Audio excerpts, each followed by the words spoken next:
Қайырлы кеш жігіттер, ассалаумағалейкум. Ең алдымен тағы да рахмет айтамын. Бұл былай ғой деген өзімнің алғашқы подкастымның екінші шығарылымы. Құрметті қонақтар, сіздерді таныстырып өтейін. Бүгін бізде тағы да бір кезекті подкаст, яғни менің қасымда отырған азамат Дамир, Тамада, Кыташы, Жайдарманшы, жалпы мен білетін белсенді азаматтардың бірі. Одан кейін ар жағында отырған бәрімізге Бакалюк деп білеміз.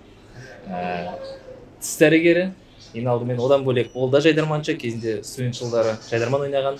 Және де Инстаграмның белсенді пользовательдары десем болады, иә? Еще ана кімнің Бурактың досы Түркияда. Иә, еще дейтін білдей Қазақстандағы YouTube блогердің группаласы. Оны білмеймін. Оны білмесе, сондай несі өнері бар. Авиаликос. Еще оның 12 секундтық видеосы бәленбай просмотр жинаған. Солай ма? Иә, атын айтпай ақ бірақ бір үлкен азаматтармен бірге түскен ғой. Брат. Все, мен танымал болып қалмын. Иә.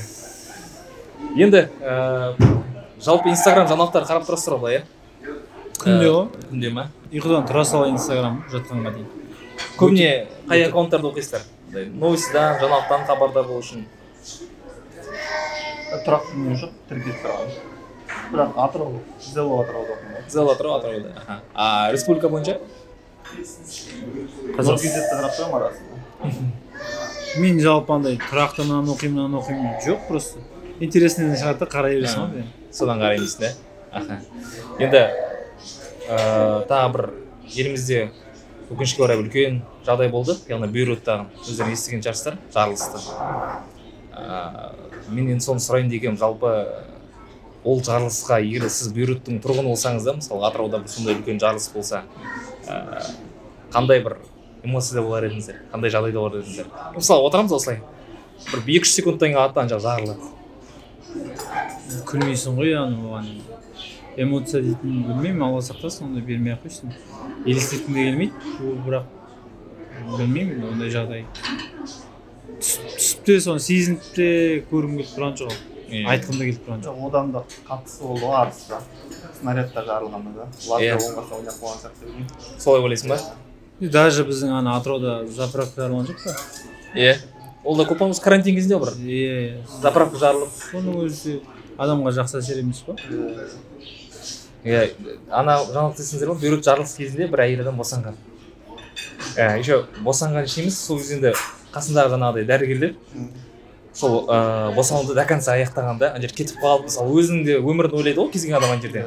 Жоқ, олар қалып соңына дейін соның бәрін сәтті аяқтап процесті анасы баласын қолына алған ғой. Негізі мысалы өзім дәрігер болғасы айтып медицинада біріншіден дәрігер өзінің өміріне қарағанда науқастың өміріне көп ала алмайды да. Соны бірінші орынға қоясыз, иә? Себебі олар медицина жауапты болғаннан кейін ол жерде бастаған ісін аяқтау керек болды. Иә. Онда өзің жұмыс екен ғой да, мән бермей алсаң да. Ана ісіне. Жұмысың міндетсің десің деп жөтеліп қойып кетіп қалсаң жақсы жігіттер. Жоқ, бірақ енді әрине негізінде дәрігерлер солай болу керек. Иә, дұрыс дәрігерлер солай болу керек. Дұрыс дегенден шығады. Коронавирустың кезінде көп адамдар ауырды, сырқаттанды, дәрігерді көмегіне сенбек түгілі дәрігер таба алмай қалды. Частный врачтарға хабарласамыз, даже алып кетем үйіме келші, мына үйдегі бір кісіні емдеу керек, система салып бере алмайшы деген жағдайлар болды ғой енді. Саған Бакалюк қалай ойлайсың, өзің дәрігер ретінде? Негізі енді ол енді мысалы Қазақстан көп нәрсеге дайын емес ел ғой. Мысалы вирус болсын, басқа болсын, мысалы Қытайда шықты вирус. Иә. Вирустың отаны olan Қытай күресіп жатты. Басқа Европалар күресіп, ал Қазақстан бірінші орынға шықты. Қытайдан асып кетті. Себебі неге біздер медицина жағынан біздер дайын болмай қалдық. Медицина жағынан, қаражат жағынан да білмеймін, әйтеуір дайын болмай қалдық. Сондықтан мұндай вирус алғашқы болғаннан кейін біздің жас дәрігерлер болсын, бұрынғы дәрігерлер болсын, ондай вирус көрмеген ғой. Дайын болмай қалдық. Қалай білесіздер, аппарат жетіспеушілік, дәрі жетіспеушілік деген сияқты солардан қиналып қалды. Өзімізді жұқтырмай, өзімізді ауырсақ келмейміз деген сияқты сондай қорқыныш болып қалды. Содан біздің еліміз ешкім ақсандақтық секілді. Осы жерде санайыншы, мысалға сен Ақтөбеде оқыған кезде вирусты қарайтын мамандық алды айтады ма? Сол бағыт бойынша емдейтіндерді? вирусист бірдеңе дейді, просто бір айтады да, осы коронавирустан кейін дәл сол саланың, медицинаның дәл сол бағытындағы нелер, мамандар ертең спросқа не дейді да. Мысалы бұрын хирург болды ғой бізде, хирургтың табысы көп, ол әрдайым керек деп жүрді.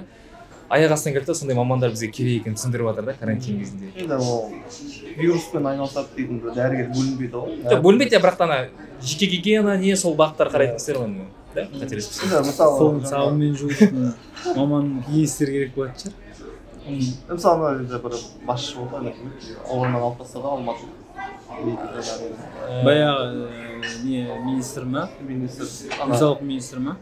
Наконец-то дейтін бар ғой. Аты наконец-то ол үшін аты. Иә, наконец-то. Иә. Әрине, өкінішті көп нәрсе көзіміз ашты ғой. Тағы да енді келесі ететініміз, мысалға екеуінде әлеуметтік желіде отырасыңдар, Инстаграмда, біраз оқырмандарым бар, рекламаны да көріп жүрсіздер былайда. Енді сұрақ, гиф конкурсқа қалай қарайсыздар қазіргі таңда? Сен оны жақсы білесің, сенің қасындағы достарың, таныстарың ұйымдастырады мысалға, иә? Өзіңде де гиф конкурс ұйымдастыратындай оқырмандарың бар қазір, статистикаңда бәрі жақсы. Ал жалпы сен маған ұсыныстар бір емес, көбірек келді. Кезінде машина ойнатып отқан кезде давай осы 2 машинаны ойнатып жіберейік деді. Одан кейін ақшалай ойнатып жіберейік деген ұсыныстар келді. Бірақ білмеймін, қорықтым, білмеймін. Ішінде біреу мысалы, біреу болмаса біреу дұрыс емес соқпар бар. Е болмаса ұтпай қалса да адам дейтін, ой, анау деп ішіндегі бар жаман сөзін жаман ойнап балағаттап дейсің. Соңында біреудің жаман несіне ойына қалып қоймайды, өзім тыныш болған жақсы ғой. Бәлесіне аулақ дейсің. Иә, бәлесіне аулақ.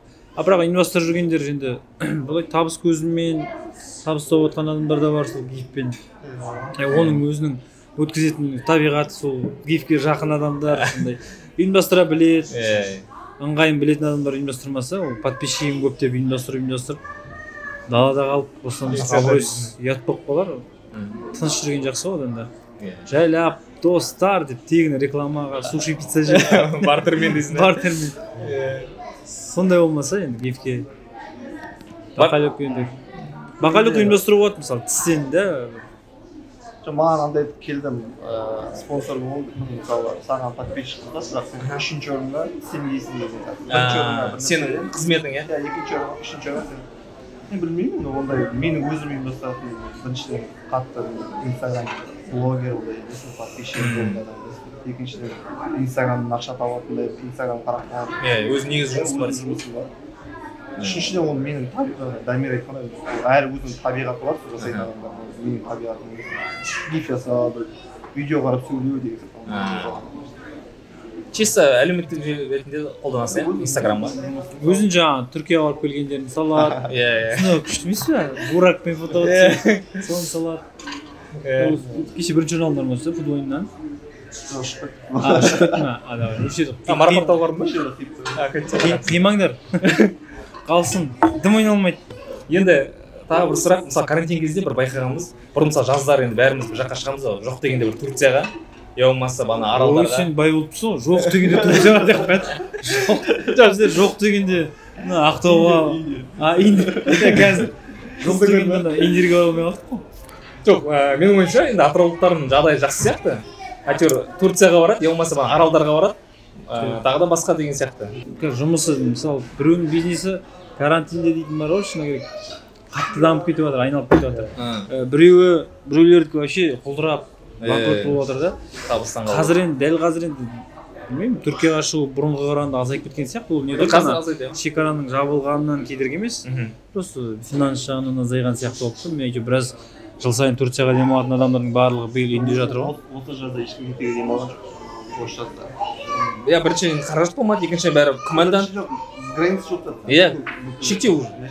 Қазір неге демалып отыр ғой бәрі Ақтаудағы Рикстан. Иә. Барып көрдің ме? Барып көрдік, үйім жоқ десе. Үй зат жүрген өтті. Барып үшін. Өткам бәрі соған кетіп, енді бағасы да өте қымбат жалпы. Мен мысалы ретінде, маған алдында да бір сұрақта шетелге бару үшін бәлем ақша керек шығар дейді. Маған мен дос балдар Алматыға Ақтауға барып көреді. Қанша жой десе 300-350 мың, жоқ деген 500 кетті дейді ғой. Мен айтамын, мен Турцияға 100 мың деген демалып келдім дейді ғой. Бізден де туризм дамымаған да. Ақтауға кеше мен Рексесті салып, даже қанша кетті неше бір апталық па или бір күндік па 500 мен бір деген ортасында дейді 300 мың бір деген ортасында мен соған регистрация 300 мың мен сол 300 мың басқа елге деген ото басқа ел көріп келемін дейсің да? Туризм, Қазақстанда туризм дамып жатыр, қымбат қалсын. Бізде мысалы басқа да вообще андай 5 жұлдыздық, 4 жұлдыздық дейтін атты алып атты. Іші дейтін мысалы мынандай чайдың өзі дейтін.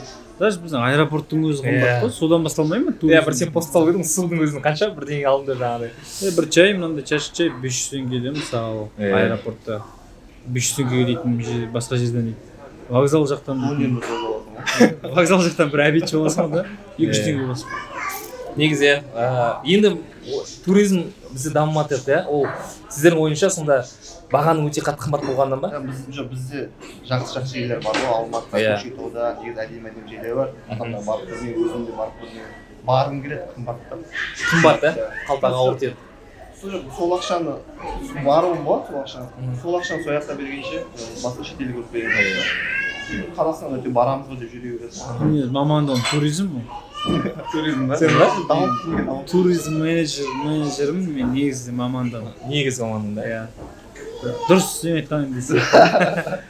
Алдыңғы жыл ма екен, Дамир сен папаңды апарып бердің да Бурабайға. Інің бар, инстаграмнан фотолар нелер көрген, публикациялар.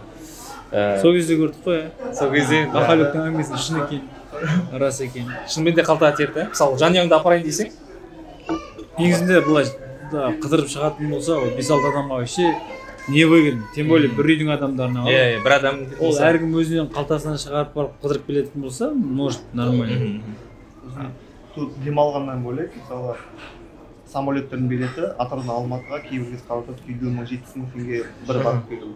Бір жағыңыз. Екі рет барып келдіңсің, бұда барып алып 120-100 шығып кететін билеттер одан да қымбат болады. Дамирде жиі ұшады ғой. 80 мыңға ұштым ғой бір рет, Алматыға срочно бару керек болды. 80 мыңға қойшы. Бір жылға. Бір жылға мысалы 80 мыңға барып келуім 160 мың теңге еді да. Стамбулға 80 мыңға туда барып 80 мыңға билет алдым. Ішкі рейстерді арзан адамда барып 10-15 мың теңге болса барып келетін қол жетімді баға жақсы да. Ал шетелге шығу арзан да, самолеттер. Ішкі рейс қымбат.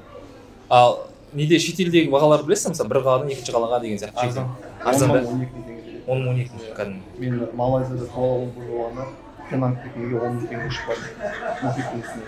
Бізде ауылда Жангелдинде болғанда 1,5 таксиге барып келе салды. Көрген айтады. Негізі мен де естідім шетелге барып көрген жоқпын, бірақ айтады шынымен де арзан. Бізде хотя Алматы мен мысалы Атыраудың арасы ондай қатты алыс емес қой, шетелдегідей ең алыс тек сол жылдар ғой. Еуропаның 9 ел сияқты ғой біздің. Ана Атыраудан Индирге барып келгенше, мысалы енді, сол қашықтықтан, мысалы, Франциядан қасындағы Италияға бара салуға сол уақытта Индирге барып келетін уақыт қой. Былай ұрсам бір мемлекет.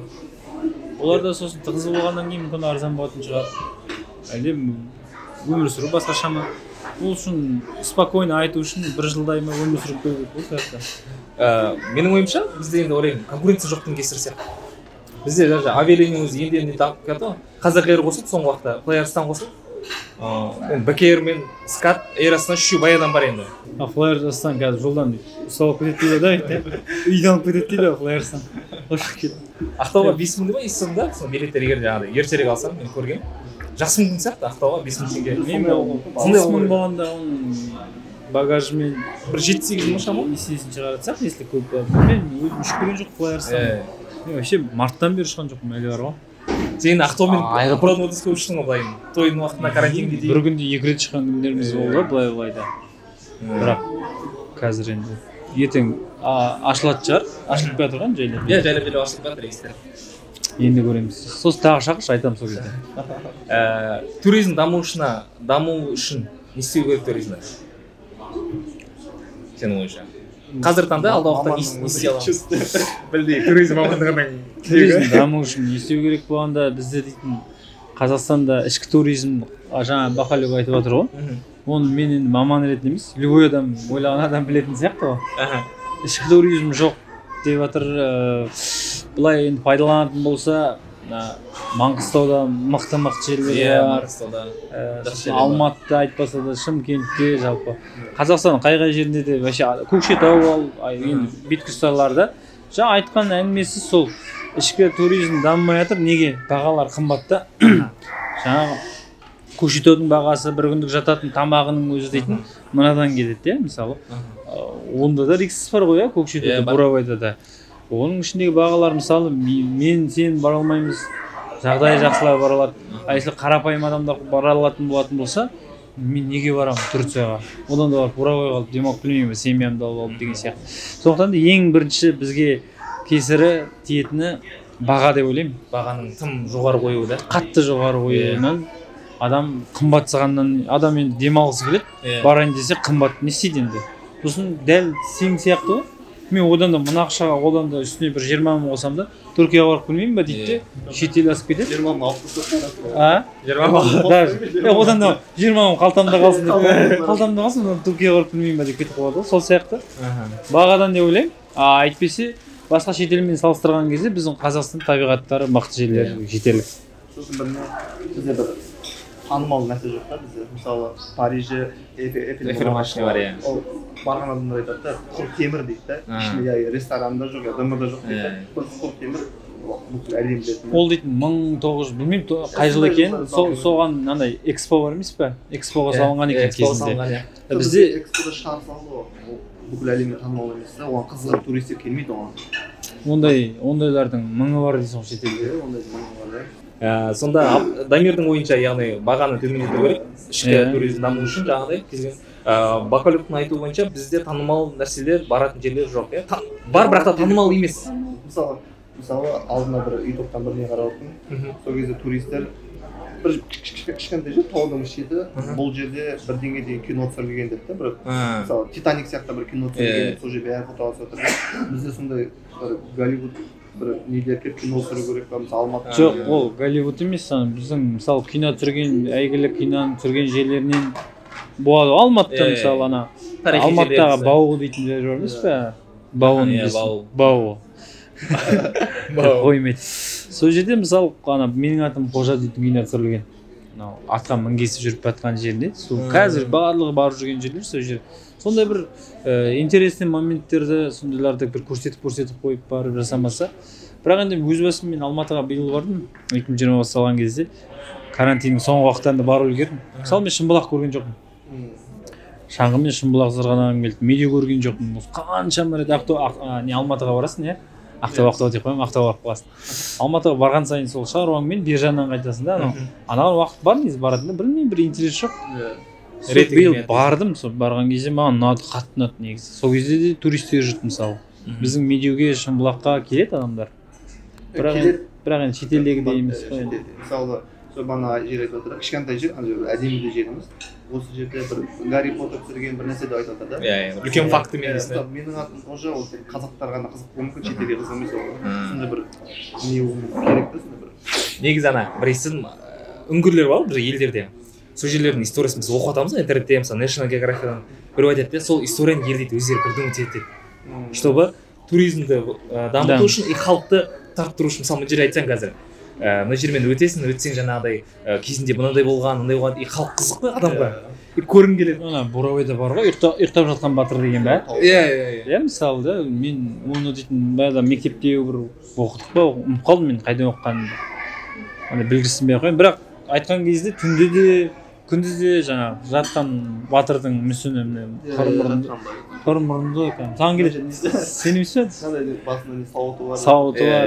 Көрдің бе? Көрдім, айтты мен Бурабайға барған кезде. Шымкентте андай жер бар екен. Екі жаңағы таудың үңгірлерінің арасы мынандай бір қуыс. Ана жермен адамдар өту керек. Егер күнәһар адам болса, күнәсі болса өте алмай қалады дейді. Ойбай. Енді ол әрине бір миф қой. Бірақ та ойлайсың қызық, ана жермен бәрі уайымдап өтеді жаңағыдай. Толық адамдар өте алмайды. Енді бұл әңгіме діни жағынан келсең вообще қате әңгіме екенін. Жоқ, ең қызығы қандай ғой, сол жерге барғаннан кейін бәрі өткісі келеді, бірақ уайымдап тұрады да. Жаңағыдай іште уже бір нәрселер есіне түседі, бірақ та енді өткісі келеді. Әрине бұл енді миф та. Сонысымен қызық енді бұл тарихи жерлердің бәрі. Мысалы Рим миф десең Рим жаңағы гректің жерлері, мына Түркияда Эфес дейтін жер бар ғой. Мен де Турцияда болдым. Мен Білесіз оқыдың? оқу уақыты мен неде болдым жаңағы. Практикада болдым, иә. Мен кәдімгі түркше сөйлеп, сол жақта без переводчика жүрдік. Біздер дейтін 2010 жылы. 10 жылы, осыдан уже 10 жыл бұрын мен негізі бағытым кетіп қалу керек негізі сол жаққа. Негізі. Себебі дейді біздің қызығы сол біздер оқыды да 2 ай оқыды да түрік тілінде. Анда барған кезде жаңа переводчик алып қалды бір күннен кейін. Енді ешкім жоқ аударатын. Біздер жүрдік, мен словарик ұстап аударып ананы дейсің, сұрағыңды қоясың, жауабын түсінбейсің. Ол бірақ біздің қазақ тіліне кәдімгідей ұқсайды. Жақын ғой шамалы. Мен енді шыны керек, бір аптаның ішінде түсініп әңгіме айтатындай жағдайға жеттік қой. Базар аралап, бұлар қаншадан деп саудаласатындай жағдайға жетті. Сол кезде Эфес дейтін жерге апарды біздерді. Эфес дейтін шынымен де гректің бар ғой, Римдегі тұрғызған үйлері бар, мраморный, солардың ескі ғимарат, анау Римдегі гладиаторлар төбелесетін жер бар емес па? Дәл сондай жерлері бар екен ана жерде.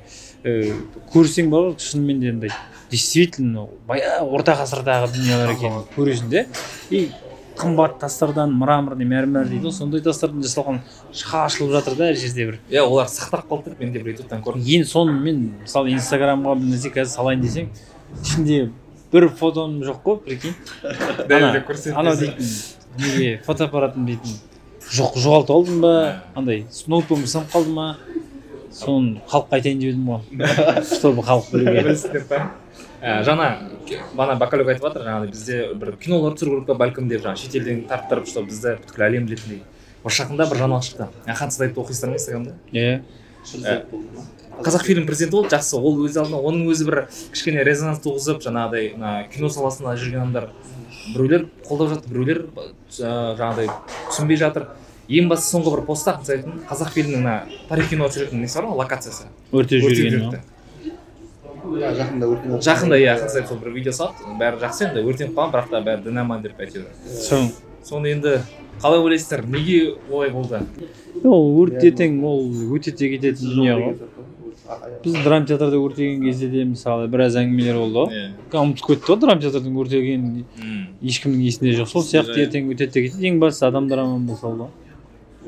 Ахан Сатаевқа айтармын өзім. Өзің айтасың ба кезінде?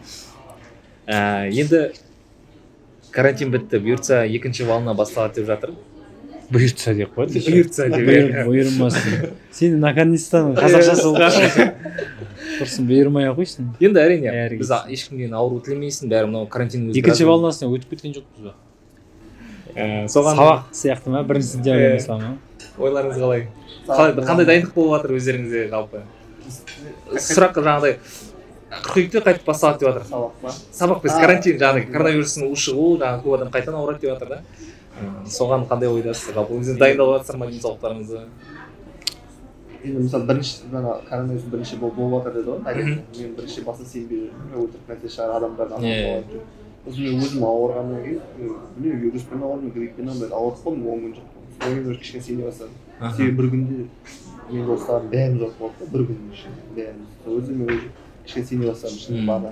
Ауғанда бір нәрсе бар екенін білдім да. Ол себебі тамақтың дәмін сезбей қалу, иіссезбей қалу, баяғыда грипп болып жүрді. Тамақтың дәмін сезбей қалатын грипп болған. Кішкене сене бастадым да, енді үшінші балына келген кезде білмеймін енді.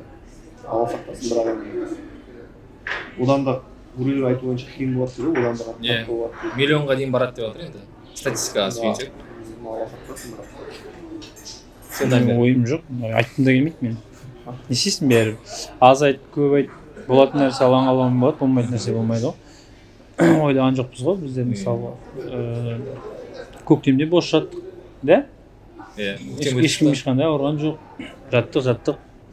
Енді ашылама деген кезде жазға келіп адамдар уже паниковать етіп болды ғой, жатып жұмыс жасайық деген кезде бір айдың ішінде, целый бір айдың ішінде кәдімгі дихлопоз сеуіп тастайды ғой. Сондай сияқты адам, біраз адам өмірден өтіп кетті ғой. Сразу одан кейін сап дейдік та қайтадан. Мен болмай ақ қойсын, керек емес, не? Жалпы осындай тақырыпта керек емес ау деймін негізінде. Қоршыштып кетіп қалса деп жүртеді тағы. Енді карантиннің тағы бір әрине көп бизнесі тұрып қалды ана, көбінің жұмысы тұрып қалды. Тағы бір нәрсе, өзіміз енді қазақ болғаннан кейін бізге той жақын. Ол табиғатымызға, дәстүрімізге, жалпы біз тойсыз өзімізді қазақ елестете алмаймыз. Бізге өзімізге ұнайды ол той. Біздің салт дәстүріміз, біздің өміріміздің бір бөлігі.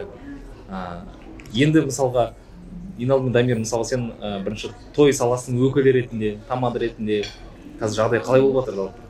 Карантинге қалай болады деп ойлайсың мысалға? Жалпы бізде дейтін айтайын, адамның өзінің ойы жоқ біріншіден. Халықтың сұранысы дейтін дейді, ештеңе айта алмайсың. Себебі дейтін карантин жабылады деген кезде қаншама адамдар мысалы ойбай той болмасын, ресторандар жабылсын, олар беткен, олар сөйткен дейтін әңгімені көп айтты. Одан кейін барып манағыдай адамның өлімі көп болып кеткеннен кейін ойбай жабылмасын, той болсыншы, одан да садақа көп болып кетті дейтін әңгіме көп болып кетті. Одан кейін мысалы президенттің әңгімесі бар ғой, жаңағы қазір той карантин уақытында айтылған әңгіме ғой, қазір той тойлайтын уақыт емес, адам оқу керек, білім алу керек деген. Мысалы біреу тұрды тойды 5 жылға дейін жаба салу керек деген сөз. Каждый сөзден алады да халық, дұрыс айтады, все болды, 5 жылға дейін жабып жатыр дейді тойды. Все, той болмайды, оқиды деп жатыр дейді. Халық ілеседі да, әркімнің айтқан, мысалы әркім емес, жалпы айтылған әңгімелерден алады да, ілесе салады. Жабылу керек дейді той, жаба салады, ашылу керек дейді, давай аша салайық дейді. Бұл болмайтын дүние. Ол Алланың қалауымен бар деп, мысалы вообще керек емес. Біріншіден біреудің жұмысына ешкімге араласып, мен өзім тойдың адамы болғаннан кейін емес. Жалпы ешкімге қазір дейтін ешкімнің құқығына шектеу қоятын заман емес па? Әркімнің өзінің білетін еркіндіктің заманы болғаннан кейін үйінде жасағысы келе ма? Мейлі одан да ана той жасағанша ақшаны алып, жаңа жетімдер үйіне болмаса бір қайырымдылық ішке жасасын дейтін әңгімелер де бар. Ол да бар. Ой Аллай, ол адам дейтін жасайтын нәрсені жасап жатқан бар ма? Әркім өзі біледі. Мысалы мен ойлайын енді, мысалы бір кісі жазып қойған той керек емес, не надо, той вообще не қыласыңдар, болмай қалған жақсы емес па дейді. Ішіне кіріп қалсаң, сол жаңағы тойда түскен фотосының барлығы тойда түскендер ғой. Мен біріншіден адам сен ақшаны көп тап, аз тап, анда шаш, мында шаш, бәрі ол сен өмірде қолдың кірі ғой, кетеді. Ақшаны біреулер айтады, ақшамды экономдап қалдым осы тойда дейді. Ол енді экономда мейлі бар ғой, бәрі сол өмір ғой сенің. Тірнектеп бүйтіп жинайды де өмірден өтіп кететін адамдар. Шашады да, өмірден тағы өтіп кетесің. Сондықтан да жақсы тойдың бір жақсы жері, жаман жері ысырапшылдық деп жатыр ғой. Оған да қарсы емеспін. Ысырапшылдық та болып жатыр. Ол асып тасығаннан жасап жатқандардікі ол. Асып тасып, не істерін білмей, мынандай торт әкелі, ол мен оған қарсымын, ол ысырапшылдық. Ал бірақ қарапайым адамдар енді 300 жағдай жетсе 500 адамды шақырып жатыр да. Ол өзінің, мен мысалы өзім үйленетін болсам, мен неге шақырмаймын? 300 адамдап, 500 адамдап, өзімен мысалы сен бар, мен бар, мысалы мен бақалөк шақырамын да сен шақырмай қалсам, сенің де көңілің бар сияқты. Сондықтан да қуанышты бөлісу керек. Ол баяғыдан бір 30 күн ойын 40 күн тойын дейтін әңгімені бекер айтпаған ғой, баяғыдан жасаған дүние ғой. Ол қалады деп ойламаймын. Мейлі ол қазірдің өзінде карантин болсын, Алла амандығын берсе, 1 жыл болсын, 2 жыл болсын, карантиннің өзінде той болып жатты бар ғой. Себебі халық енді жағдай жеткенше үйінде үйленбей тұрмайды ғой мысалы. Мен үйленсем, менде той жасағым келеді. Карантинде рұқсат бермей жатса, үйімде жасаймын, не істеймін амал жоқ. Мысалы деймін.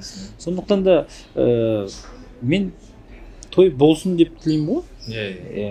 Ол болмасын, жоқ, біреуге жамандық тілегенше, одан да үндемеген жақсы ғой. Бақалөк, мысалы сен де бойдақсың, Алла берсе сен де ертең үйленесің. Тойыңды мысалға жаңа сен енді карантинге дейін шыны керек бәрі кредит алады да жасады ғой. Ешкімде жинап қойған ақша жоқ, қарапайым халық. Әрине көп тауып жатқан азаматтығымыздар болса, қарапайым халық бәрі кредитке жасап жатыр. Ешкім бір енді сол кредиттен бір өліп қалып бір жаман істеп жатқан жоқ. Сол жайлап жылдар бойы төлеп шығады ғой, өйтіп жаңағыдай бағына қарай. Сен қалай жасар едің? Жаңағыдай шамаң жетсе 300-500 адам шақырар едім, әлде кішкене жаңа ақылға салып, жоқ, мен тойымды барынша 100 адаммен ғана өткізе саламын деген ойда боласың ба? Енді Дамир дұрыс деді, той болу керек та қазақта. Себебі қазақта, мысалы біз орыс емес, басқа ұлт емес, біз қазақ. Баяғыдан бұрынғы кезден той тойлағанда 40 күн той берген деп айтады бұрында. ол мен де үйленетін болсам мен де үлкен той жасар едім. Неге ол мен мақтанбасқа, неге мен өзім не істемеске да, мен ақшам көп, бүкіл той үлкен той жасайын деген әңгіме емес. Мен де көп адамдар менің тойына бардым, достарымның, басқа қалалар болсын, студент кезінде болсын, біреу қуанышына болғым келеді, біреу достарым. Сол адамдар мен біреудің тойында болған адамдар менің де тойымда болған қалаймын да. Неше 300 келім, 400 келім, 200 болған білмеймін да. Енді барымша жаңағыдай үлкен той жасадым. Мысалы кеше бір тойда болдық, иә. Опорный ма деп Ақтау жақтан келіп жатыр да. Үлкен апалар келіп, сөйтіп халықта той саңып қалған. Ортада билеп, ешкім отырған жоқ, бәрі билегісі келіп жатыр. Жоқ, мысалы ол көре алмай жүрген адамды тойда, хотя бы тойда көресің ғой. Хотя бы тойда көрсін. Чем Алла сақтасын, бірақ жылап садақада көріскеннен гөрі тойда көріскен 1000 есе артық қой. Көтерін көңіл күймен дейсің, қуанышпен. Адам дейтін тобыры қай жерде жүреді? Адам бара алмай жатқан адам мысалы жақсы қыдырып бармай ақ қойсын, бірақ екі себеппен барады да, бірі қуанышқа, бірі қайғыға барады. Мысалы өткен уақыттарда қайғыға көп келді адамдар. Даже қайғысына да бара алмай қалды ғой, былай қарасаң. Өткізбей қалды адамдар. Сондықтан да жаман пиғылды, жаман тілектен аулақ болған жақсы сияқты емес, солай болу керек. Солай болу керек. Енді мысалға әркім өз қуанышы өзі біледі. Өзі біледі ғой. Өзі біледі. Если жаным солай қалып тұрса, жасай бер сонда. Біреудің ақшасын санап. Мысалы тамадалар, мысалы сендер құныққан қымбат аласыңдар дейді. Мысалы әркім өзінің жұмысына сай да. Мен мысалы мынандай суммаға шығамын мысалы да. Бұл неге? Себебі менде дейді, мен нанын тауып отқаннан кейін, менде сұраныс көп болғаннан кейін, осындай бір менде енді аса қатты енді адамның қалтасын соғатындай да жоқ, бірақ айтып отқаным. Мен мысалы бір күнде мысалы 5 адам звондайды, осы күнге боссың ба деп. Мен мынандай сумма деп айтам, сол суммаға алған адамына барамын да, мысалы деймін да. Келіскен бойынша. Сосын адам менде кезінде мысалы 10 мың 20 мыңнан бастадым мысалы. Жайлап адамның жұмыстанған сайын сен де өзің жұмысың жемісін көру керексің ғой. Сен уже ойлайсың, может сәл бір 20 мың қосайыншы, 50 мың қосайыншы деп қосып көріп барып, уже қосқан сайын уже сенде де сұраныс бар, сенде де уже әлі халық саған ой анау мынау деп отқан жоқ. Бірақ енді сол баға алсаң ал, алмасаң қал деп сөйлеспейсің ғой. Біреудің көзі жақсы, біреудің көзі жақсы, жайлап сөйлесіп, мысалы тіпті бір былай да барып кететін тойлар да болды кезінде дейді. Сондықтан да ол әңгіме бағада емес, әңгіме біріншіден сапада деп өзін сапалы қылып отырсың. Жоқ, өзін бағалауында деп ойлаймын. Дамир мысалы мен білемін Дамирді баяғыдан бері, қазіргі уровеньді білемін да. Дамир мысалы Атырауда мен ең мықты амалдардың өзінше айтып тұрмын, мен өзімнің тойын, балалардың тойын Дамирді алдырамын өзім. Оны халық уже өз бағасын беріп тастады деп ойлаймын. Мақтаған емес, бірақ та ол еңбектен мақтаныш. Тағы болсын жаңағы жайдарман болсын ойнап өзі мысалы вообще көрінбейтін ешқандай еңбектенбеген тамадалар бар, мен білемін да. Ешқандай өнерде жоқ, ешқандай жерге шықпаған, бірақ көп ақша сұрайтын тамадалар бар да. Мен Дамирді білемін, мысалы кезінде бізде мысалы 2 мың теңге 3 мың теңге тістемей жүрдік қой. Адам жайлап еңбектеген сайын опыт жинаған сайын өзінің дәрежесін көтеріп, ол адам өзінің несін білу керек та, дәрежесін білу керек. Соған сай бағалы. 2 мың теңгеге баяғыда бақалюк дейтін дым укол салмайды, пластмасын жылып тастап жүрді ғой. Қазір оказывается укол салатын енді ауыртпай деген. Сол сияқты ғой енді. Сондықтан да ол біреудің жұмысына салып та қажеті жоқ. Ешкім аспандағы бағанды айтып отқан жоқ. Өзіме қатысты айтып отқаным ғой.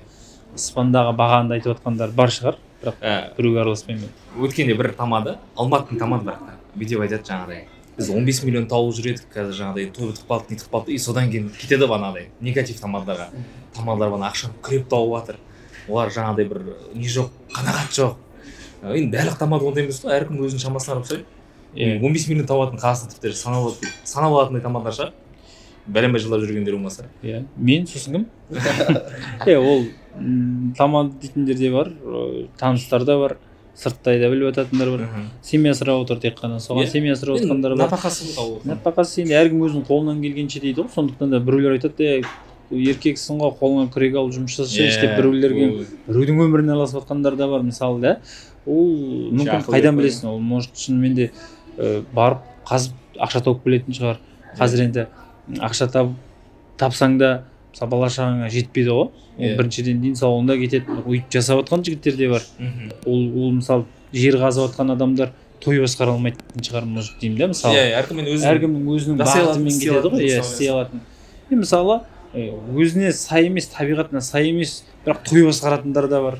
иә ойым тіпті әйтеуір жеңіл ақша табу керек осылай табу керек деп иә солай сияқты жалпы негізі біреу деп кесіп біреуге тиісіп өміріне айтып вообще қажет жоқ әркім айтып отырмын ең бастысы біреуге пайдаң тимей ме зияның тимесін самылғаны өзімен өзі өсіп болды ғой не керегі бар сенен келіп ақша сұрап жатыр ма сенен келіп наныңды бөліп жеп жатыр ма жоқ не істейсің сен оған сұрауға қорқамын жоқ мысалы деймін да иә не қыласың ол кісіні деймін да шаруаң қанша просто шаруаң қанша иә мен ана бір пост шығарғам көрейін деп мен айтамын тамадалар жамандайды ресторан жамандайды мысалы қымбаттырайды деп айтамын если сенің шамаң жетпесе сен онда қымбат жер алма қымбат тамада алма саған біреу мысалы міндеттемейді дамерді ал деп сен дамерді жалда деп келіскен ол да мысалы келістіруге болады сөйлесіп дұрыстап жаңағы ретін тауып нетсең е болмаса арзанға тамайсың бәрі жаңағыдай жақсы нәрсені қалайды бірақ та аз ақша бергісі келеді айтамын олай болмайды ол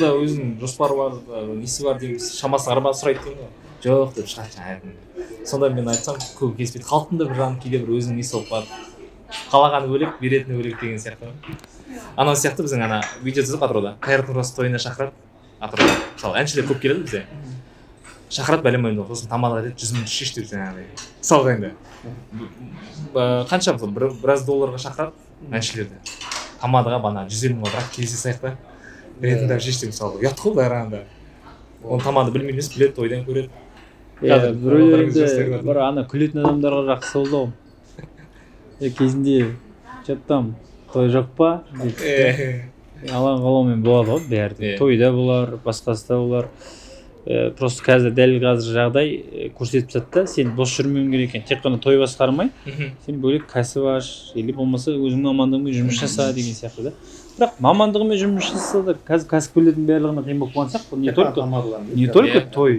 жалпы жеке кәсіпкерлердің барлығының біразының жұмысы тоқтады ғой мысалы тек қазір тамақ пен дәріден басқа ештеңе емес болып қалды ғой тамақтың өзі кіріп шығып тамақ ішеміз адам соғыс болса тамақ ішеді иә тамақ ішеді тоқтамайтын нәрсе ғой киімде тоқтауы мүмкін дәрілермен тамақ ішіп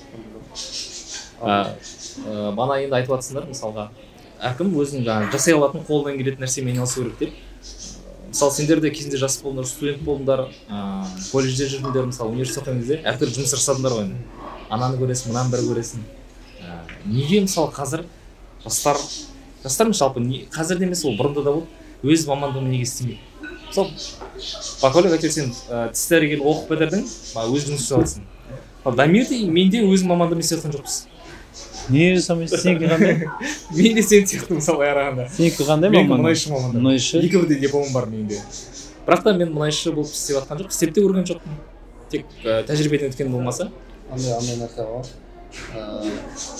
мысалы ата анасы баласы өсіп келе жатқан кезде ол білу керек та баласы неге қабілетті ол өзінің ойынша түсірмеу керек мысалы балаларға кішкене футбол жақсы ойнайтын балаларға спортқа беру керек спортқа екеуміз спортқа беру керек бір сурет кішкентай бала сурет салатын балалар тағы сондай баланың бағытына қарау керек та баланың сұрау керек желаниесі не болу керек кім болу керек деген сияқты мысалы маған жазады неше уақытта стоматолог болғым келеді тіс дәрігер болу керек арманым қалай түсуі бар дейді ол баланың желаниесі уже ұтып тұр әке шешесі айтты оны мұнайшыға беретін болса оның желаниесі болмауы мүмкін кішкене ата анасы мен баласы ақылдасатын болса үйге бір нәрсе келетін болса сен өзің стоматолог болғың келді ма негізі мен ол кезде әке шешеммен жаңағы ақылдасудың мен ондай болған жоқ мектеп кезінде мен 11 бітіремін деп ойлап жүрдім бірақ маған үйде мама айтты тіс дәрігері боласың идея түсірді мен былай ойладым мен ойладым атыраудың ішінде бар шығар ойладым оқимын бірақ атыраудан ақтөбеде болатын кішкене ойланып қалдым басқа қала ол кезде 15 жаста кішкентай баламын ойладым басқа бар екен сөйтіп түсіп кеттім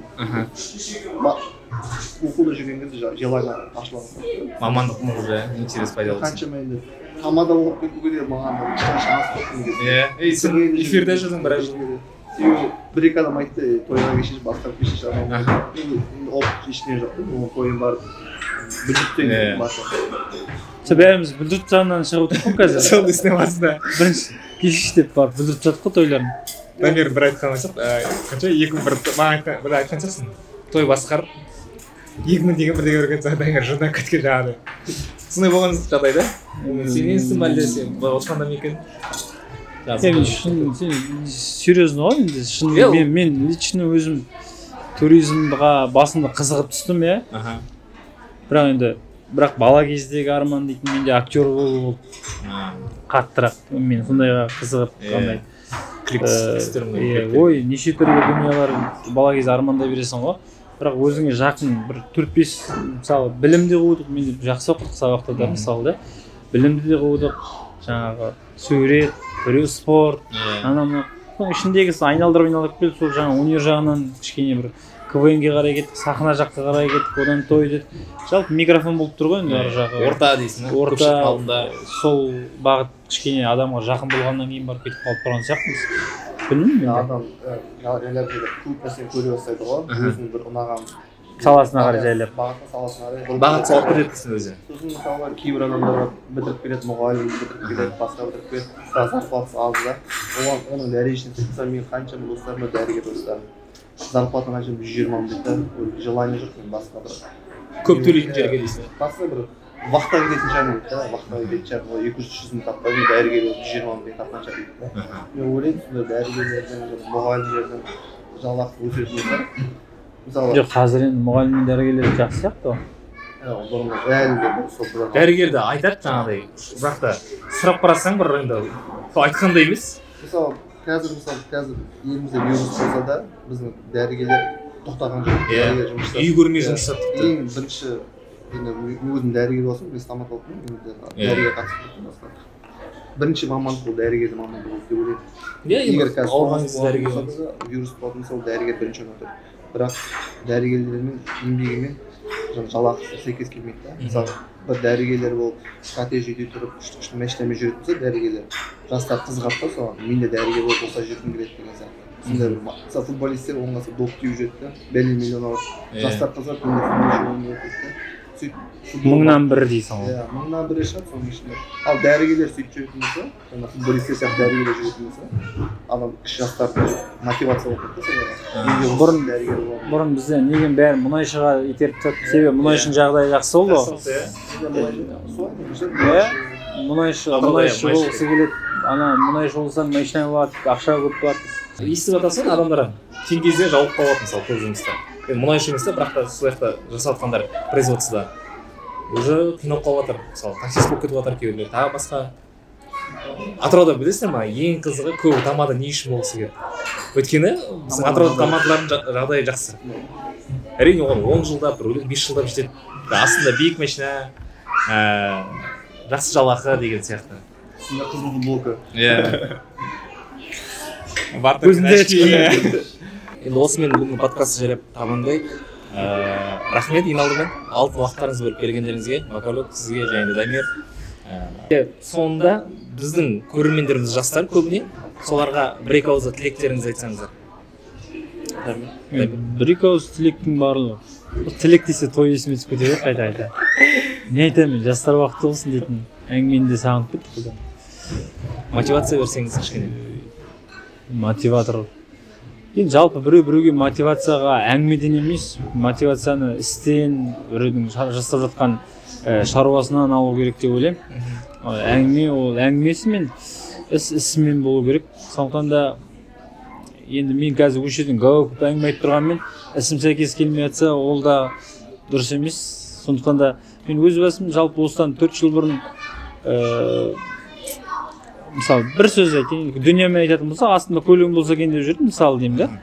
Астында көлік болды, ол адамның өзінің кішкене жұмыстанғанынан тіпті үйлі болдым былай қарап отырсаң да. Ол адамның өзінің кішкене бір еңбектенгенінен деп ойлаймын. Сондықтан да еңбекті қайдан бастау керек? Жеңіл мынадан тауып аламын, ақшаны биткен кезде тамада болсам ақша тауып аламын дейтін арам ойдан аулақ болу керек.